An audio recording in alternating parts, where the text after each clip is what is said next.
আমার গাজীপুরের বাবা জিরা ভাইরা,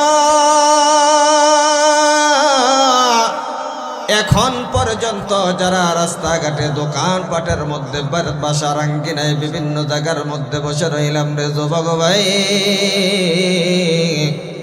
আলোচনার ডাইনে পাবে না যে ভূমিকাও না নিয়ে সরাসরি অল্প কিছু আলোচনা করার চেষ্টা রাখবো।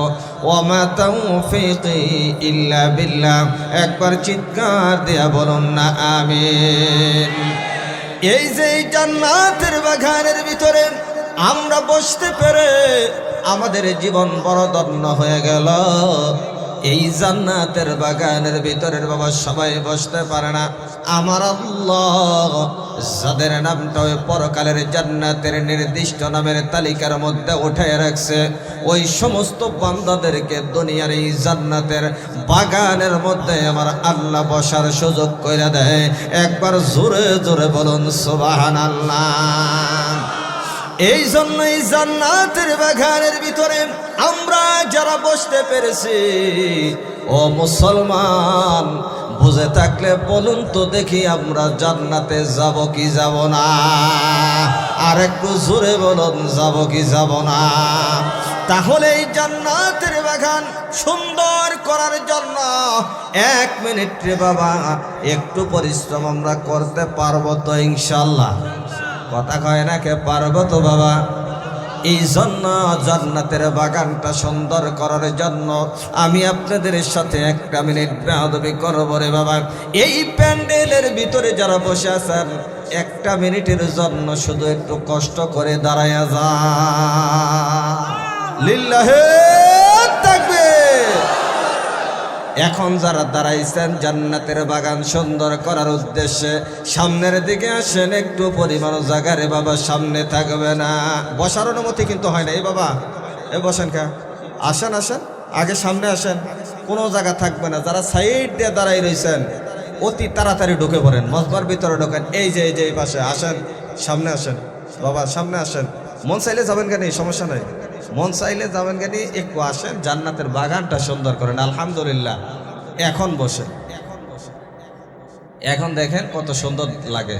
আর যারা বাহিরে দাঁড়াই রয়েছেন চিন্তা ভাবনা করতেছেন কিছুক্ষণ শুনেই জামগা, হ্যাঁ, তারা একটু বৈশা যান, কিছুক্ষণ শুনবেন। কোরআন হাদিসের কথা শোনার জন্য যাদের ইমান বড় ভালো তারা যাব না, তারা রাত্রি 1টা পর্যন্তও যদি প্রোগ্রাম হয় বসেই থাকবো। আপনাদের ধৈর্য দেখে আমি তো অবাক হয়ে গেছি।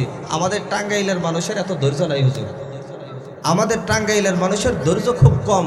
আপনারা যে এই যে বসে রয়েছেন, নেতৃস্থানীয় লোক ওনারা আইসা অনেক সময় বক্তব্য দিল, আপনারা কিন্তু বসে রয়েছেন নাকি? কন আমাদের টাঙ্গাইলে হইলে অর্ধেকটা ওইটা চলে যাইত। আলহামদুলিল্লাহ, আপনাদের এই পরিবেশ দেখে আমি খুব অত্যন্ত খুশি হয়েছি। আবার বলুন আলহামদুলিল্লাহ।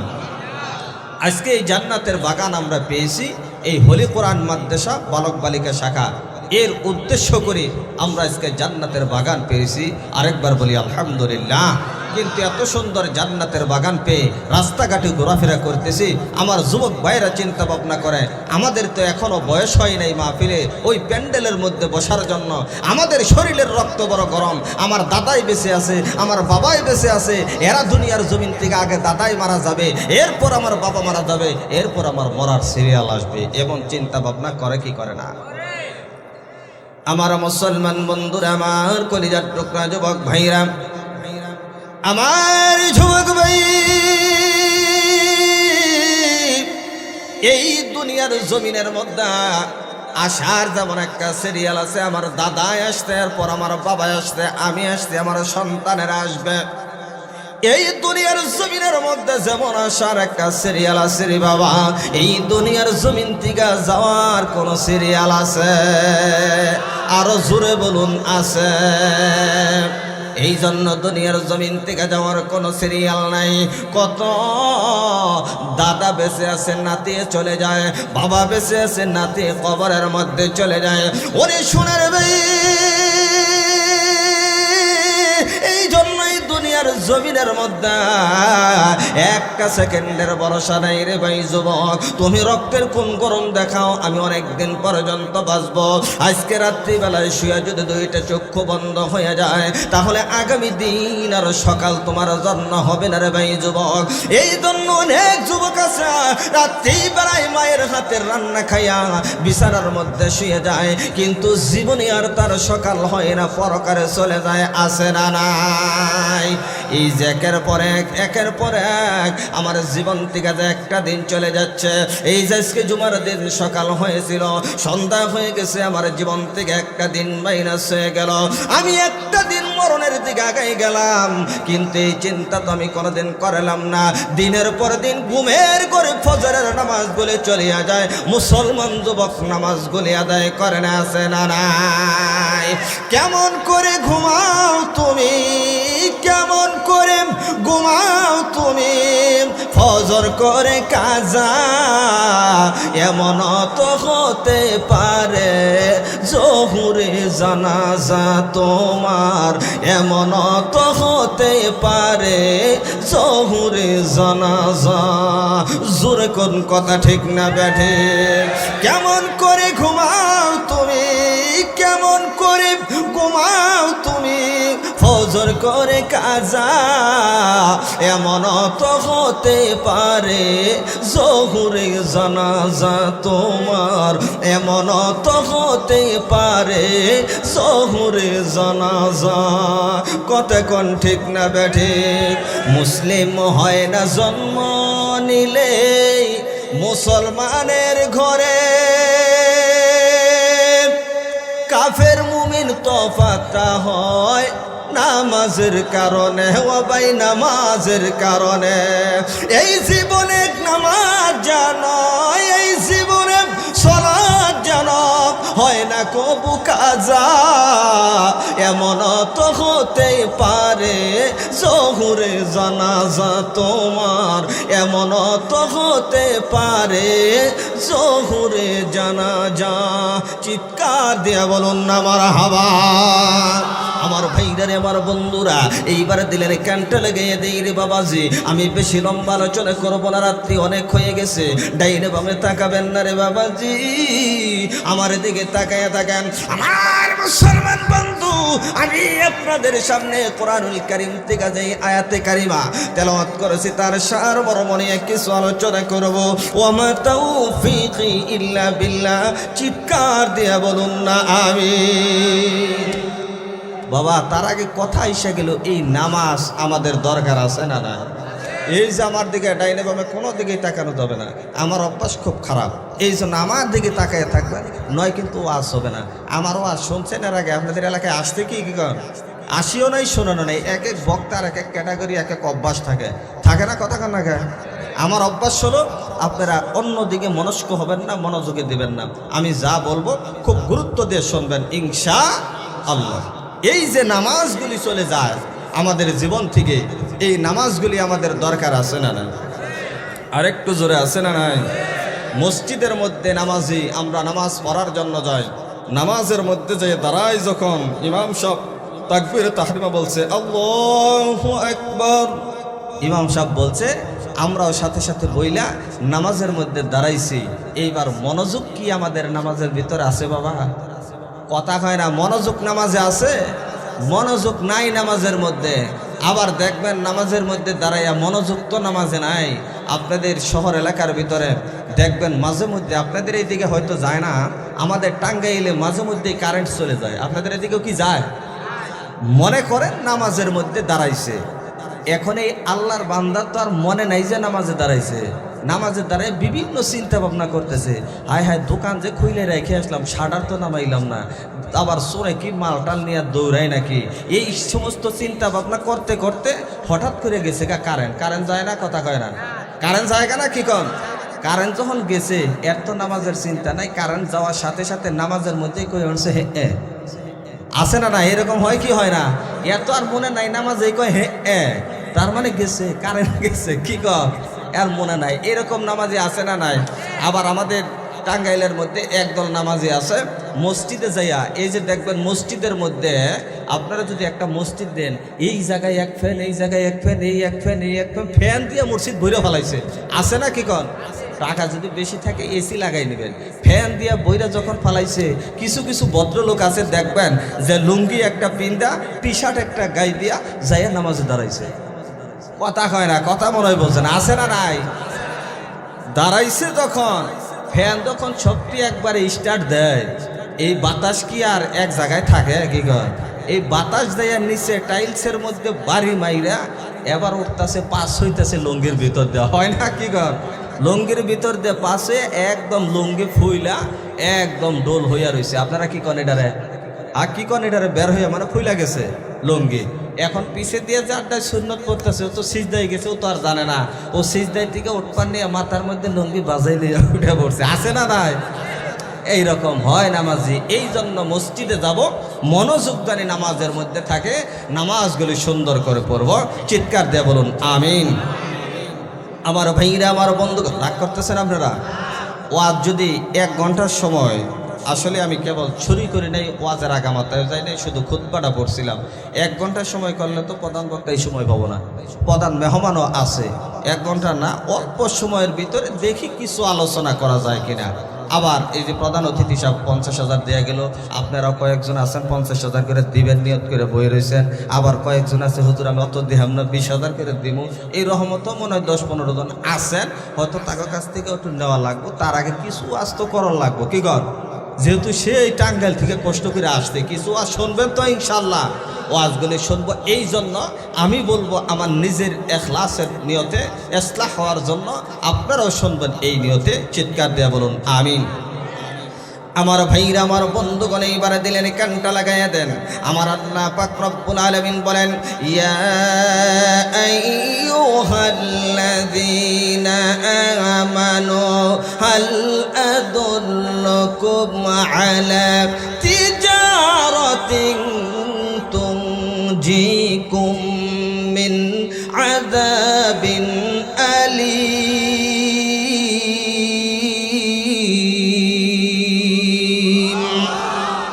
আমার আল্লাহ পাক রব্বুল আলামিন ইমানদার যারা আছে তাদেরকে ডাক দেয়া বলেন, ইমানদাররা, তোমাদেরকে আমি আল্লাহ ঘোষণা দিয়ে দেই, তোমরা যারা দুনিয়ার জমিনের মধ্যে ইমানদার হইছ, আমি আল্লাহ পাকের কাছ থেকে যদি তোমরা জান্নাতটা কিনতে চাও, জান্নাত ক্রয় করতে চাও, 2টা জিনিসের বিনিময়ে আমি আল্লাহ ইমানদারদের কাছে আমার জান্নাত বিক্রি করব। এবার বলুন কয় জিনিসের বিনিময়ে জান্নাত কিনে যায়? 2টা জিনিসের বিনিময়ে আমার আল্লাহ ঘোষণা দিয়ে দিয়েছে। এর মধ্যে মনে একটু সন্দেহ আছে, কি কর? কথা কয় না, আছে? কোরআনের কথা কোনো সন্দেহ আছে? আল্লাহ পাক ডাক দিয়ে কি বলে, 2টা জিনিসের বিনিময়ে আমি আল্লাহ আমার ইমানদার বান্দাদের কাছে আমি এই জান্নাতটা বিক্রি করে 1 নম্বরে জান্নাত ক্রয় করেছেন একজন আল্লাহর বান্দি দুনিয়ার জমিনের মধ্যে। তিনি তার 2টা জিনিসের বিনিময়ে জান্নাত আল্লাহ পাকের কাছ থেকে দুনিয়াতে থাইকেই কিনা ফলাইছে। পুরুষদের ভিতরে থেকে একজন আল্লাহর বান্দা এই দুনিয়াতে থাইকে জান্নাত কিনা ফলাইছে রে বাবাজি। পুরুষদেরটা বলতে পারবো কিনা জানি না, যেহেতু মা বোনেরটা আজকে বালক বালিকা শাখা, যেহেতু আমার অনেক মায়েরা আসছে এই জায়গার মধ্যে, শুধু মারা সর্বপ্রথম কিভাবে 2টা জিনিস দিয়া আমার আল্লাহ তাআলার আল্লাহ পাকের কাছ থেকে এই জান্নাত কিনেছেন, সেইভাবে আমাদেরও কিনা দরকার আছে না নাই? সেই মহিলা হলেন আম্মা জান হযরত খাদিজাতুল কুবরা রাদিয়াল্লাহু তাআলা আনহা। তিনি জানতে পারলেন 2টা জিনিসের বিনিময়ে জান্নাত কিনা যায়। পাগল হয়ে গেলেন, জান্নাত কিভাবে কিনা যায় দুনিয়ার জমিনের মধ্যে থাইকা। এইবার যখন নাকি আম্মা জান খাদিজাতুল কুবরা রাদিয়াল্লাহু তাআলা আনহা ওই মক্কা নগরের মধ্যে সবচেয়ে ধনাঢ্য একজন মহিলা, সবচেয়ে ধনী একজন মহিলা, আল্লাহর বান্দি হযরত মা খাদিজাতুল কুবরা রাদিয়াল্লাহু তাআলা আনহার ওই জায়গার মধ্যে ব্যবসা বাণিজ্য মিল কলকারখানার কোনো অভাব নাই। ওই জায়গার জায়গার মধ্যে আমার নবীজি মক্কা নগরীতে যখন নাকি বয়স 18-20-এর মধ্যে পৌঁছে গেল, আমার নবীজি তিনার চাচা আবু তালেবের বাড়িতে থাকে। এইবার আবু তালেব ডাক দিয়ে বলে, ভাতিজা গো, তোমার তো মোটামুটি বয়স হয়েছে, তুমি কি আমার সঙ্গে কাজের সাহায্য সহযোগিতা করতে পারবা? আমার নবীজি মায়ের নবী রহমাতুল লিল আলামিন ডাক দিয়ে বলেন, আমি একাই কাজ করতে পারবো, চাচা গো আমার একটা কাজের সন্ধান করে দাও।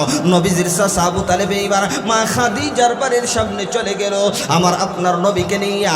এইবার মা খাদিজার বাড়ির গেটের সামনে আমার আপনার নবীকে দাঁড় করাই রেখা নবীজির চাচা আবু তালেব বাড়ির ভিতরে চলে গেল। ডাক দিয়ে বলেন, খাদিজা গো, তোমার কি কোনো কাজের লোকের প্রয়োজন আছে? ডাক দিয়ে বলে, না না, আমার তো কাজের লোকের কোনো প্রয়োজন নাই এই মুহূর্তে। ও খাদিজা, ভালো একজন লোক আছে, তুমি যদি নেও তোমার ভালো হবে। বললো, সেই ভালো লোকটাকে? কয়, সেই ভালো লোকটা হলো আমার ভাতিজা মুহাম্মদ। আল্লাহু আকবার বলা। এইবার মা খাদিজা বলল, ও গো আবু তালেব, এই মুহাম্মদের নাম মক্কা নগরীতে শুনে নাই এমন কোন লোক নাই। এইবার বলল, কি কাজ আপনার ভাতিজা মুহাম্মদ করতে পারবে?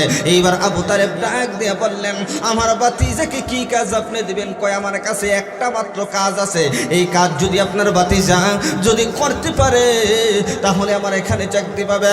ও খাদিজা, কি কাজ আপনার এই জায়গার মধ্যে? কয়, আমার কাছে কিছু বকরি আছে, উট দুম্বাগুলি আছে, এইগুলির রাখালি করা লাগবে, আপনার ভাতিজা মুহাম্মদ কি তা পাবে? এইবার ডাক দিয়ে বলে, আমার ভাতিজার কাছে আমি জিজ্ঞাসা করে আসি। কয়, আপনার ভাতিজা কোন জায়গায়? কয়, আপনার বাড়ির গেটের সামনে বাহিরে আমি দাঁড় করাই রেখে আসছে। এইবার আবু তালেব যাইয়া ডাক দিয়ে বলে, ভাতিজা গো, ও ভাতিজা, এই জায়গার মধ্যে একটা মাত্র চাকরি আছে, সেই চাকরিটা হলো রাখালির চাকরি, তুমি কি রাখালি করতে পারবা? ডাক দিয়ে বলেন, ওগো চাচা, কেন জানি গো আমার রাখালি কাজ করতে বড় ভালো লাগে, আমার মন চায়। কেন চায় জানেননি? এই পৃথিবীর জমিনের মধ্যে আমার আল্লাহ যতগুলি নবী রাসূল পয়গম্বর পাঠাইছেন, সমস্ত নবীদেরকে নবুয়তি দেওয়ার আগে আমার আল্লাহ তাদেরকে রাখাল বানাইছেন। তাহলে আমার আপনার নবীকে নবুয়তির আগে রাখাল বানানো দরকার আছে না না? আছে না নাই? রাগ করেন, বিরক্ত হন আপনারা। এইবার মুসলমান ভাইরারে আমার, এইবার গভীর মনোযোগ লক্ষ্য করুন। এইবার আবু তালেব ভিতরে চলে গেল, যাইয়া ডাক দিয়ে বলেন, খাদিজা গো, আমার ভাতিজা মুহাম্মদ তো এই রাখালি কাজ করার জন্য আগ্রহ আছে। এইবার মা খাদিজা বলে, তামাম বিশ্বের মানুষের রে, আমি শুধু এতদিন পর্যন্ত এই মুহাম্মদের নামটা শুনেছি, আমার জবানে আমার চক্ষু দিয়ে আমি কোনোদিন দেখি নাই। আমি সর্বপ্রথমে যেদিন একটা নজর দেখার জন্য, আমার হবু স্বামী মুহাম্মদকে দেখার জন্য আমার নিজ খাস কামরা থেকে আমি বাহির হইয়া আমার বাড়ির গেটের সামনে যখন চলে গেলাম, আরবের জমিনের মধ্যে ওই সময় প্রখর রৌদ্রি চলতেছিল। এত রৌদ্রির তাপের যন্ত্রণায় ওই বালুর কোনাগুলি টকবক টকবক করতেছে। আমি খাদিজা গেটের সামনে যেয়ে দেখি রহমাতুল লিল আলামিন নবী ওই বালুর কোনার গোলের উপরে দাঁড়াই রয়েছে, এমন ভাবে দাঁড়াই রয়েছে চতুর্দিকে সরুদর আলো দেখা যায়, কিন্তু রহমাতুল লিল আলামিনের মাথার উপরে একখণ্ড মেঘের টুকরা ঈশা ছায়া দিতেছে। আল্লাহু আকবার বলেন। ভালোবাসার জায়গা মদিনা, ভালো লাগার জায়গা মদিনা, বলুন ভালোবাসার জায়গা মদিনা, ভালো লাগার জায়গা মদিনা। এত সুন্দর জায়গা কোথাও দেখি না, এত সুন্দর জায়গা কোথাও দেখি না, সাজিয়েছেন দয়াল রব্বানা ভালোবাসার জায়গা মদিনা, বলুন ভালো লাগার। মদিনা শরীফে নূরের খাজিনা, মদিনা শরীফে নূরের খাজিনা, আশিক সারা অন্য বোঝে না ভালোবাসার জায়গা মদিনা, বলুন ভালো লাগার জায়গা মদিনা। আপনার মনে বিরক্ত হইতেছেন কি কন? এই যে সাউন্ড দেখতেছেন, গলায় সাউন্ড কম কি কন? আমাদের টাঙ্গাইলে প্রোগ্রাম করলে আমি 2টা করে করি, আজকে আপনাদের গাজীপুরে আসতে একটা প্রোগ্রাম নিয়ে, এরপরও দেখি যে সাউন্ড দিতেছেন মনে হচ্ছে অর্ধেক ঘুমাই রয়েছেন। আলহামদুলিল্লাহ কন। আর একটু জোরে করছেন দেখি আলহামদুলিল্লাহ। এটাই কি আপনাদের শেষ জোর না আরো কিছু আছে? হ্যাঁ, আলহামদুলিল্লাহ। আপনারা খুশি তো ইনশাল্লাহ? কিছুক্ষণ আছেন তো ইনশাল্লাহ? আলহামদুলিল্লাহ। এই বাহান চলুন ডাইনে বামে না যে সরাসরি আলোচনার দিকে ঢুকি। ডাইনে বামে অনেক কথা ছিল আমার, কিন্তু সব কাটসাট করে মূল আলোচনার দিকে ঢুকবো। আমার বাবাজিরা, এইবার মা খাদিজা বলে সর্বপ্রথম যেদিন আমি দেখার জন্য যাই, আমি যাই তো দেখলাম মেঘের এক খণ্ড আইসা আমার নবী রহমাতুল লিল আলামিনের মাথার মধ্যে ছায়া দিতেছে। আমি বুঝে গেলাম এই মানুষ নিশ্চয়ই একজন মহামানব হবে। এইবার আমি লেগে গেলাম বিভিন্নভাবে এই মুহাম্মদকে আমি পরীক্ষা করতে লাগলাম। পরীক্ষার শেষে আমি বুঝলাম তিনি সত্যিকারে একজন ভালো মানুষ। এরপরে আমি বিবাহের প্রস্তাব দিলাম, বিবাহ হয়ে গেল। আমি নবীর খেদমত করতে লাগলাম। আমার আল্লাহ ডাক দিয়া বলে দিয়েছেন, আর দুনিয়ার ইমানদার বান্দা বান্দিরা, তোমরা যদি আমি আল্লাহ পাকের কাছ থেকে জান্নাত কিনতে চাও, দুইটা জিনিসের বিনিময়ে কিনা লাগবে। এক নম্বর হলো জান, দুই নম্বর হলো মাল। এক নম্বর কি? কথা কয় না? এক নাম্বার জীবন দিতে হবে আমার আল্লাহর জন্য, দুই নাম্বার মাল দিতে হবে, টাকা পয়সা খরচ করা লাগবে আমার আল্লাহর জন্য। মা খাদিজা চিন্তা ভাবনা করলো, আমার জীবনটা এই রহমাতুল লিল আলামিনকে আমি বিলীন করে দিব, আমার জীবন আমি তিনাকে এইভাবে হাদিয়া দিয়ে দিব। এইবার তাই হয়ে গেল। আম্মা জান হযরতে খাদিজা বিবাহ হয়ে গেল আমার নবীজির কাছে। এইবার যখন নাকি বিবাহ হয়ে গেল, আল্লাহর নবী হেরা গুহার মধ্যে যখন ধ্যান করে, আম্মা জান সকাল বিকাল হইলে ওই জায়গার থেকে খাবারগুলি নিয়ে সকালে একবার যাইতেন, বিকালে আবার যাইতেন ওই জায়গার মধ্যে, হীরা গুহার মধ্যে। এখন তো বাবা সিঁড়ি হয়েছে, তখন কোনো সিঁড়ি ছিল না, অনেক কষ্ট করে অত উপরে পাহাড়ের উপর ওঠা লাগছে। আম্মা জান খাদিজা 40 দিন পর্যন্ত যখন নাকি আল্লাহর নবীর জন্য সকাল বিকাল খানা নিয়ে গেছে, আল্লাহর নবী কোনো কিচ্ছু বলেন নাই। কিন্তু 40 নম্বর দিন যখন নাকি খানা নিয়ে উঠতেছে, আম্মা জানের শরীরটা সেই দিন অসুস্থ, তিনি শরীর নিয়ে লড়তে পারে না। কিন্তু আল্লাহর নবীর জন্য তো খানাগুলো ওই জায়গার মধ্যে পৌঁছাইতে হবে।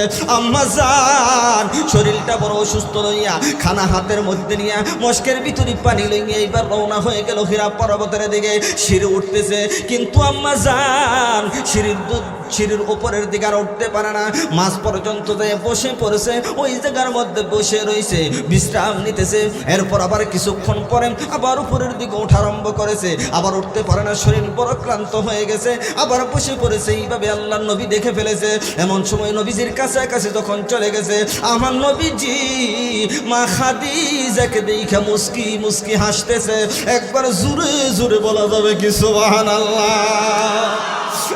মা খাদিজা ডাক দিয়ে বলেন, ওগো আল্লাহর নবী, এতদিন পর্যন্ত আপনার জন্য খানাগুলি নিয়ে আসলাম, একটা দিনও হাসান নাই। আজকে আমি এত কষ্ট করে আপনার জন্য খানা নিয়ে আসলাম, আমি অসুস্থ হয়ে গেছি, আমার কষ্ট দেখে নবী গো আপনি কি মনে আনন্দ পাইতেছে?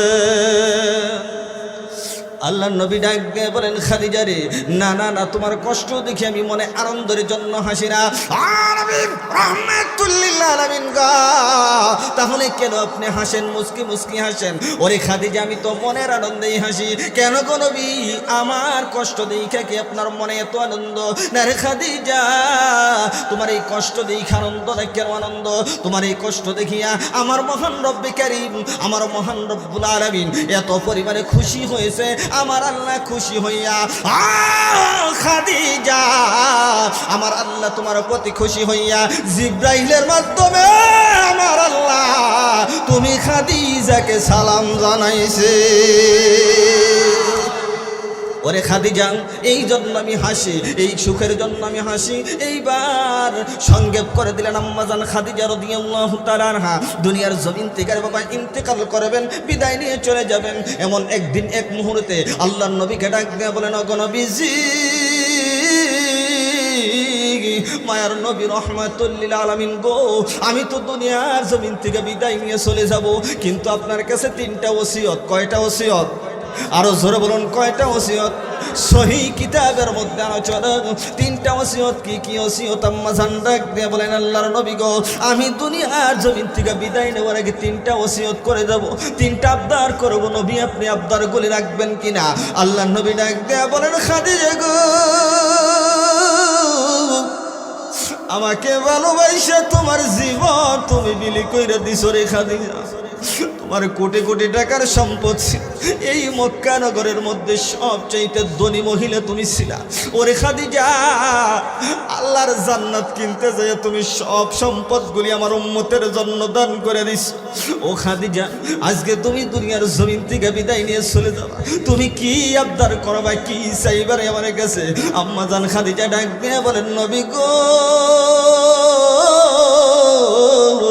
ও মায়ের নবী, দুনিয়ার কোন জিনিস আমি আপনার কাছে চাইব না গো নবী।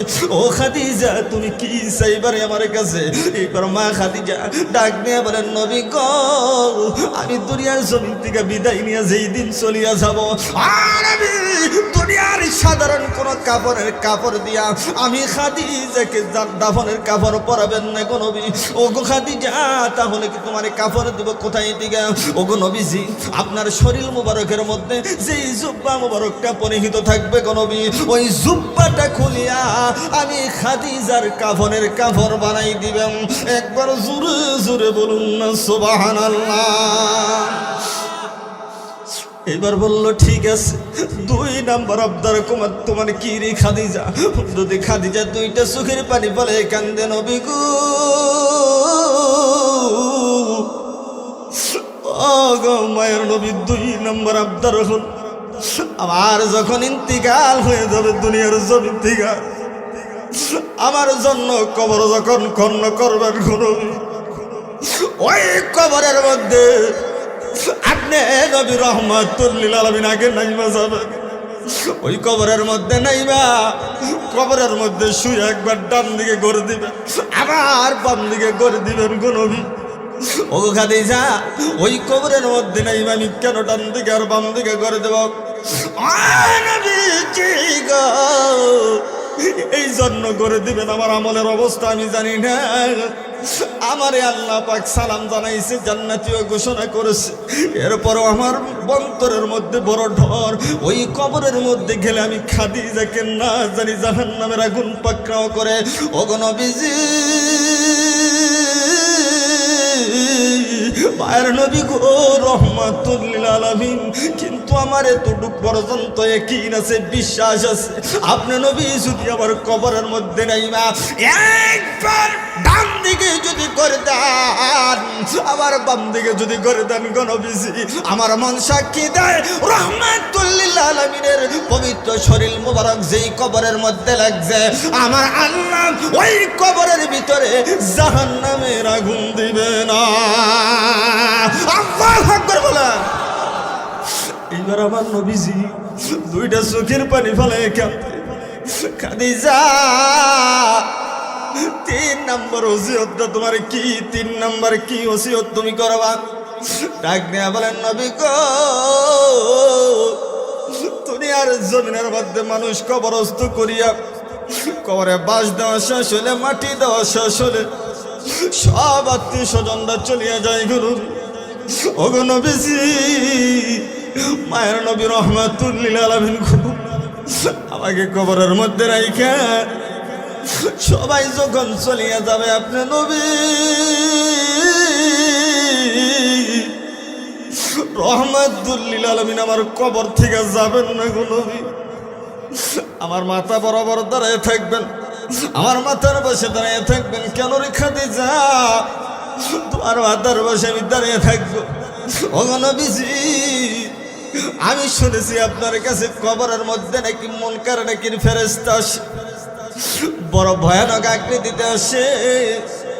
আমি ওই মুনকার নাকির ফেরেশতার ভয়ঙ্কর চেহারাগুলি দেখিয়া না জানি তাদের প্রশ্নের জবাবগুলি ভুইলা যায়।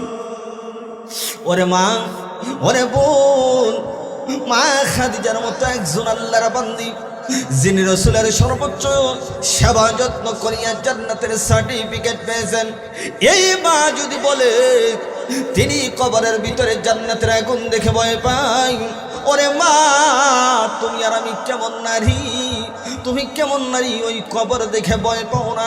ওই কবরের কথা চিন্তা করি না, ওই কবরের কথা আমরা স্মরণ করি না। ওই কবরের কথা যদি আমরা প্রতিদিন 20 বার পর্যন্ত যদি স্মরণ করতে পারি, মায়ের নবী ডাক দিয়ে বললেন, ওই দিন যদি মানুষটা মরণ হয়ে যায়, ওই মানুষটা বিনা হিসাবে আল্লাহর জান্নাতে যাবেন। এবার বলল 3 নম্বর ওসিয়ত, নবী গো আমি যদি তাদের প্রশ্নের জবাবগুলি ভুলে যাই তাহলে আপনি আমার মাথার পাশে দাঁড়িয়ে দাঁড়াইয়া আমি প্রশ্নের জবাব দিতে পারবো না, আপনি আমার প্রশ্নের জবাবগুলি দিয়ে দিবেন। এইবার আল্লাহর নবী ডাক দিয়ে বলেন, খাদিজা রে, একজনের প্রশ্নের জবাব আর একজনে দেওয়া যায় না। এইবার সংক্ষেপ করলাম।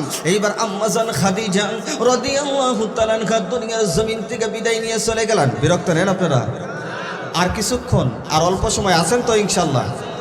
এইবার যখন নাকি মা খাদিজা চলে গেলেন দুনিয়ার জমিন থেকে বিদায় নিয়ে, আল্লাহর নবী ওসিয়ত অনুযায়ী তিনার জুব্বা মুবারক দিয়া মা খাদিজার দাফন করানো হলো। আল্লাহর নবী কবরের মধ্যে নেমে গেলেন। কবরের মধ্যে মা খাদিজাকে নিজের হাতে শোয়া দিলেন। ওইবার মাটিটা কমপ্লিট করিয়া আল্লাহর নবী মা খাদিজার কবরের মাথা বরাবর দাঁড়াই রইলেন। এমন সময় অনেক সময় পর্যন্ত চলিয়া যায়, কিন্তু রে বাবা কবরের ভিতরে মন কারণে কি ফেরেশতা আসে না। আল্লাহর নবী তো বড় পেরেশানি হয়ে গেল, বড় চিন্তার মধ্যে পড়ে গেল, কি রে আমার খাদিজার কবরের মধ্যে কেন গো মুনকার নাকির ফেরেশতা আসে না। এইবার চিন্তা ভাবনা করে ওই জায়গার মধ্যে দাঁড়িয়ে দাঁড়িয়ে নবী দুইটা চোখের পানি ফলায় কান্দে। এবার যখন নাকি কান্দে, আমার আল্লাহ আমার নবীর কান্না সইতে পারে না, আমার নবীজির কান্না সহ্য করতে পারে না। জিব্রাইলকে ডাক দিয়ে বলে, ওরে জিব্রাইল যাও রে যাও, আমার বন্ধু হাবিবুল্লাহর কাছে চলিয়া যাও, আমার বন্ধু হাবিবুল্লাহকে গিয়ে একটু সান্ত্বনা দাও আর খুশির সংবাদটা জানিয়ে দাও। এইবার হযরতে জিব্রাইল এসে গেলেন, নবীজিকে সালাম দিয়ে দিলেন, ওগো নবীজি, মায়ের নবী রহমাতুল লিল আলামিন গো, এতদিন পর্যন্ত আপনার সুখের দুঃখের সাথী আমি জিব্রাইল ছিলাম, নবী গো আজকে আপনাকে সান্ত্বনা দেওয়ার মতো বাসা আমি জিব্রাইলের কাছে নাই। আপনার সব চাইতে প্রিয়তম বিবি ওই না কবরের মধ্যে চলে গেছে গো নবী। ও গো নবীজি, যেই বিবি আপনার দুঃখের সুখের সাথী ছিল, আপনারা তাইফের জমিন থেকে মারি খেয়ে বাড়ির ভিতরে গেছেন, আপনার বিবি আপনাকে সান্ত্বনা দিছে। আপনি না ওই উহুদের ময়দানে মায়ের খেয়ে এসেছেন, আপনি বাসার ভিতরে গেলে আপনার এই বিবি আপনাকে সান্ত্বনা দিছে। নবী গো আজকে আপনাকে সান্ত্বনা দেওয়ার মতো বাসা আমার কাছে নাই। ওই জিব্রাইল, আমি শুনতে চাই আমার খাদিজার কবরে কেন এখন পর্যন্ত মুনকার নাকির ফেরেশতা আসলো না। আমার আল্লাহ পাক বলে দিয়েছেন, জিব্রাইল যাও বন্ধুর কাছে গিয়ে বলে দাও। জিব্রাইল ডাক দিয়ে বললেন, বন্ধু হাবিবুল্লাহ গো আপনি এই জায়গার মধ্যে কেন দাঁড়াই রয়েছেন? কয়ে খাদিজার প্রশ্নের জবাবগুলি দেওয়ার জন্য আমি দাঁড়াই রয়েছি। ও গো নবীজি রহমাতুল লিল আলামিন গো, আপনি যতটুক পর্যন্ত আপনার খাদিজাকে ভালোবাসেন তার সেই কোটি কোটি গুণ বেশি আমার খাদিজাকে আমার আল্লাহ ভালোবাসে। জিব্রাইল কেন রে এত ভালোবাসে? কয় দুইটা জিনিসের বিনিময়ে জান্নাত কিনা নিছে যে খাদিজা, এই জন্য খাদিজার এত ভালোবাসে। 1 নম্বর জীবন দিয়ে দিছে, 2 নম্বর যত মাল ছিল মালগুলি দিয়ে দিছে, এই জন্য খাদিজা আমার আল্লাহর কাছে এত প্রিয় হয়েছে। ওগো নবীজি, এই খাদিজাকে আমার আল্লাহ এত পরিমাণে ভালোবাসে, আল্লাহ পাক ভালোবাসা এই খাদিজার কবরে যে মুনকার নাকির আসতেছিল, এই মুনকার নাকিরের প্রশ্নের জবাবগুলি খাদিজার পক্ষ হয়ে আমার আল্লাহ দিছে। এবার আমার আপনার নবী বড় শান্ত হয়ে গেলেন। ওরে মুসলমান, এই জন্য আমার আল্লাহ বলেছেন যে জান্নাত যদি কিনতে যাই, জান্নাত যদি ক্রয় করতে যাই, 1 নম্বরে জীবন দেওয়া লাগবে। এই যে আজকে গম বাদ দিয়া আপনারা যেই প্যান্ডেলের ভিতরে আসলেন, জান্নাতের বাগানের মধ্যে আসলেন, মনের মধ্যে যে একটু কষ্ট হয়েছে, অন্তরের মধ্যে কষ্ট হয়েছে, জীবন আল্লাহর নামে দিছেন এই জায়গার মধ্যে। 2 নম্বর হলো বাবা, এই যে আজকে হলি কোরআন মাদ্রাসা বালক বালিকা শাখার উদ্যোগে আজকে এত সুন্দর একটা ইন্তজাম করেছে, এই জায়গার মধ্যে যদি এখন কিছু মাল যদি খরচ করতে পারেন, বোঝা যাবে আপনি ইমানদার, আপনি আমার আল্লাহর কাছ থেকে জান্নাতটা কিনতে পারছেন।